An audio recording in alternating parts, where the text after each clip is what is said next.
북한의 대표적인 온건파 김양건 노동당 통일전선부장이 작년에 교통사고로 사망하면서 그 후임에 누가 오를까 관심이 모아졌는데요.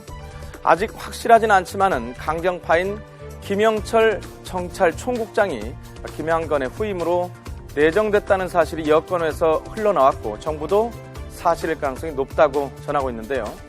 김영철은 누구이고 또 북한의 통일전선부는 어떤 곳인지 그리고 향후 남북관계에 미칠 영향에 대해서 알아보겠습니다. 통일전선부는 북한 중앙당 비서국에 있는 대남 담당 부서로 주로 대남 업무를 담당하고 있습니다. 우리나라의 정부 기구로 보면은 통일부 같은 곳인데요. 통일전선부는 1977년에 처음 만들어졌고 현재까지 이어져 오고 있습니다. 근 40년의 긴 역사를 갖고 있지만은 통일전선부의 수장은 단 3명밖에 되지 않았습니다. 역대 통일전선부장은 북한 최고 지도자의 최측근이면서 외교와 대남통이 맡았습니다. 제1대 통일전선부장은 허담입니다. 1991년 사망 전까지 통전부를 이끌었던 외교통이었습니다. 장성택, 오국열과 함께 김정일의 세습을 이끌었던 최측근 세력이고요. 2대 통일전선부장은 김용순입니다. 김용순은 대남, 대외 정책을 수행한 북한의 대표적인 외교 전략통입니다. 지난 2000년 6.15 남북 정상회담 당시에 남북 정상들의 환담 자리에 유일하게 배석했던 인물로도 유명합니다. 그리고 3대 통일전선부장은 우리에게 가장 많이 알려진 김양건입니다. 김양건은 2007년부터 불과 작년 12월까지 통전부를 이끌었는데요. 김양건은 2009년 8월 김대중 전 대통령의 조문단으로 남한을 방문한 적이 있었습니다. 2014년 10월에는 인천 아시안게임 폐막식에 귀빈 자격으로 황병석 군 총정치국장 최룡해 전 비서와 함께 다녀가기도 했었습니다. 그리고 작년 12월 의문의 교통사고로 생을 마감합니다.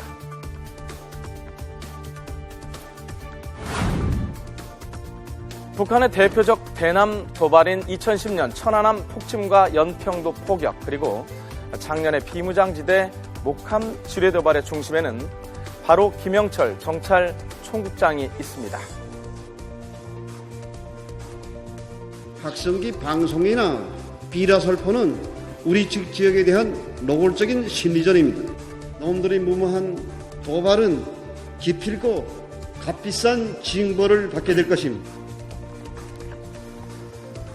예, 김영철은 올해 70살입니다. 1990년부터 각급 남북회담에 참여를 해왔고 천안함 폭침, 연평도 포격 도발과 같은 도발을 주도적으로 이끌었습니다.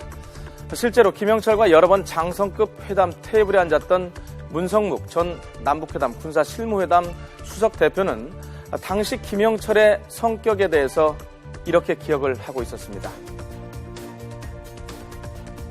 제가 평양에 갔을 때 그 김영철이 부하를 다루는 모습을 보면서 굉장히 혹독하게 다루더라고요. 뭐 작은 실수를 한 것 같은데 네. 많은 사람들이 보는 앞에서 굉장히 아주 무한을 주고 질책을 하고 하는 그런 모습을 보면서 그렇게 뭐 인간미가 좋거나 그럴 것 같지는 않다 하는 그런 생각이 들었어요. 예. 네.